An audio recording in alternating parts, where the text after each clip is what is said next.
अच्छा, 2 दिन पहले हमने एक वीडियो बनाई थी जिस पे उस वीडियो पे ये बताया गया कि एक जानवर था दांद ਜਿਹੜਾ ਇੱਥੋਂ ਦੋਲੀਆ ਵਿੱਚੋਂ ਨਸ ਕੇ ਬਾਗ ਵਾਲੀ ਸਾਈਡ 'ਚ ਲੈ ਗਿਆ।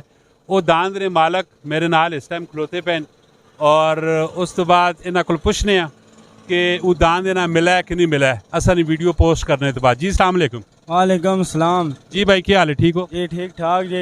हाँ जी, उस दान ने मुतलक की अपडेट है? उस दान ने भी मुतलक है असा तो जी वीडियो तो चाड़ी सी असानू दान मिल गया वे, ठीक है। असा तो ने चैनल नहीं वजह दो असा दान मिल गया वे। और इस तो अलावा की कोई मैसेज देना चाहो? कोई ईद आई पी है, अज लास्ट डे है, कल ईद ना फर्स्ट डे स्टार्ट हो सी ਤੇ ਕੋਈ ਜਾਨਵਰ ਇਸ ਤੋਂ ਇਲਾਵਾ ਹੋਰ ਵੀ ਤੁਸਾਂ ਕੋਲ ਲੈਣ ਕੋਈ ਐਸਾ ਮੈਸੇਜ ਦੇਣਾ ਚਾਹੋ ਕੋਈ ਦੇ ਸਕਨੇ? ਅਸਾਂ ਕੋਲ ਇੱਕ ਹੀ ਦਾਨ ਰਹਿ ਗਿਆ, ਅਸਾਂ ਉਸਨੇ ਬਦਲੇ ਦਾਨ ਚਾਹ ਕੇ ਦੱਸ ਹੁਣ ਅਸਾਂ ਉਹ ਦਾਨ ਦੇਨੇ ਆ ਕਿਉਂਕਿ ਅਸਾਂ ਆਪਣਾ ਦਾਨ ਮਿਲ ਗਿਆ ਵੇ। ठीक हो जाने कि उस मुतबादल तुसा नवा कहने के आंदा तू हुण बेचना चाहने हो? हाँ जी, वो बेचना चाहने हैं। असां दुआ दान पहला मिल गया वे, असां दुआ जो लेता हुए वो बेचना चाहने हैं।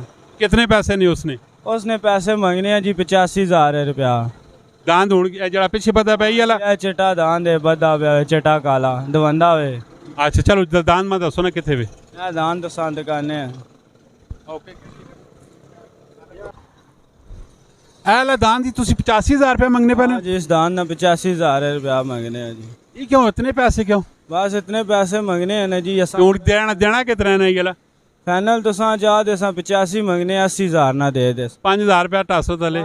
असा ने चैनल ने जरिए अगर कोई बंदा के ठहरो ठहरो असा ने चैनल ने जरिए कोई बंदा के न असा ने चैनल ने जरिए के ना दे 5,000 रुपया उस भाइयां छोड़ने हैं, यानी कि 75,000 रुपये ने देसो। नहीं 80 ना देसा 85 मंगने 5,000 छोड़सा तो ने चैनल नहीं वजह तो वो तो इस तरह तुसा छोड़ देता है चैनल नहीं वजह तो चैनल नहीं वजह तू 2 छोड़ देसा 2,000 रुपया 7 तुसा वो 1,10,000 ना दान कदाया ने कितना ने कदाया ने 1,10,000 ना कदा वो 1,10,000 ना दान तुसा मिला ते हुण असा नहीं वजह तो तुसा को बंदा के न असा चाह देसा तुसा 76,000 रुपए ना दे देसा। 76 वाला की गाल होई 75 करो से दादी चलो 75 ना चाह देसा। नंबर अपना बोलो 0319 50 15 490।